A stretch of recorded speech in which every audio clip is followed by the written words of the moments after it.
नमस्कार दोस्तों, मेरा नाम रोहित उपाध्याय है। जितने भी मुस्लिम शासक भारत में आए उनके बारे में कहा जाता है कि उन्होंने हिंदुओं की कई सारी मंदिरों को तोड़ा, पूजा स्थलों को ध्वस्त किया, खजाने को लूटा, मंदिरों के ऊपर मस्जिद बनवाई। वो सब के सब बुरे थे। ये बात हम सबको बार बार बताई जाती है, लेकिन मुस्लिम शासकों ने कई सारी मंदिरें बनवाईं। औरंगज़ेब जैसे कट्टर इस्लामी शासक ने मंदिर निर्माण के लिए दान दिया, ज़मीन दी। ये बात नहीं बताई जाती है, या यूं कहें कि छुपा ली जाती है।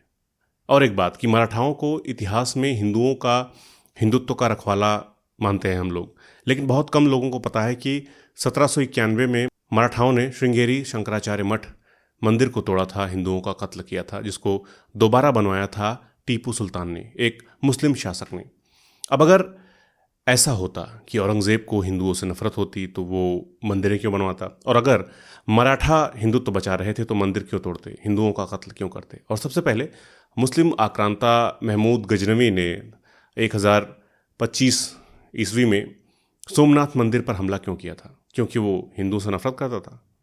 नहीं, मंदिर पर हमला खजाना लूटने के लिए किया गया था। तो भारत में जितनी भी मंदिरें तोड़ी गईं उनके पीछे यही दो इरादे थे। पहला, खजाना लूटना, दूसरा, अपने पावर का एहसास कराना।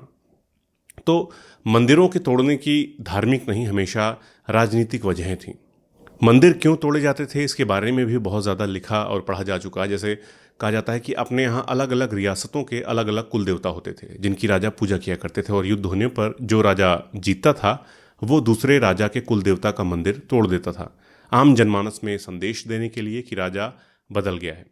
अब मुझे पता है कि ये सारी बातें आपको थोड़ी अटपटी लग रही होंगी, इन्हें मानने में, इन्हें समझने में आपको परेशानी हो रही होगी, मगर उस दौर पर लिखी इतिहास की कोई भी किताब उठाकर आप पढ़ लीजिए, यही लिखा है, यही सच है। किसी ढंग की वेबसाइट पर गूगल करके भी पढ़ सकते हैं, मगर हो सकता है कि ये बातें आपके व्हाट्सएप वाले फर्जी ज्ञान से मेल न खाए, इसलिए कई लोगों को ये सच स्वीकारने में थोड़ी दिक्कत हो सकती है। लेकिन जो सही है वो सही है, जो सच है वो सच ही कहा जाएगा।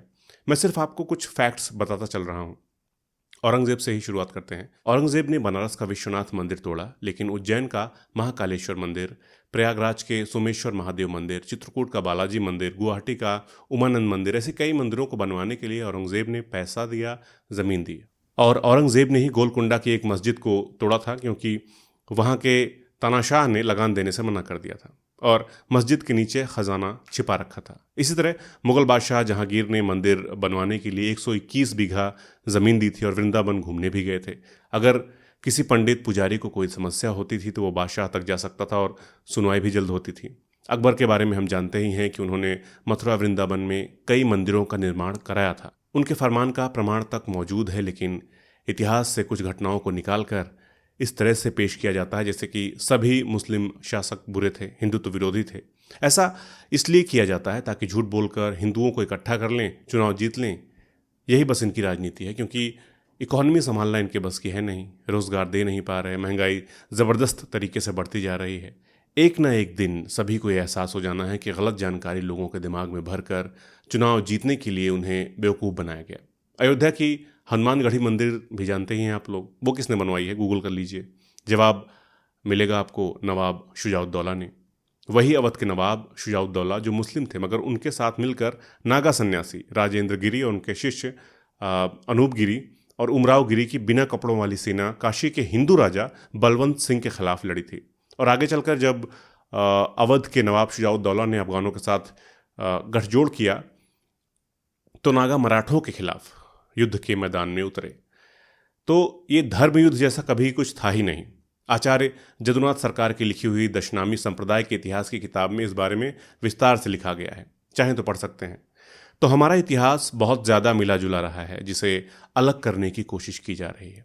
और मेरी कोशिश ये है कि जितनी ज़्यादा से ज़्यादा लोगों तक सही जानकारी पहुँचे उतना अच्छा, और ये तभी होगा जब आप लोग सही जानकारी को शेयर करेंगे। तो मिलते हैं अगले वीडियो में एक नए टॉपिक के साथ। नमस्कार।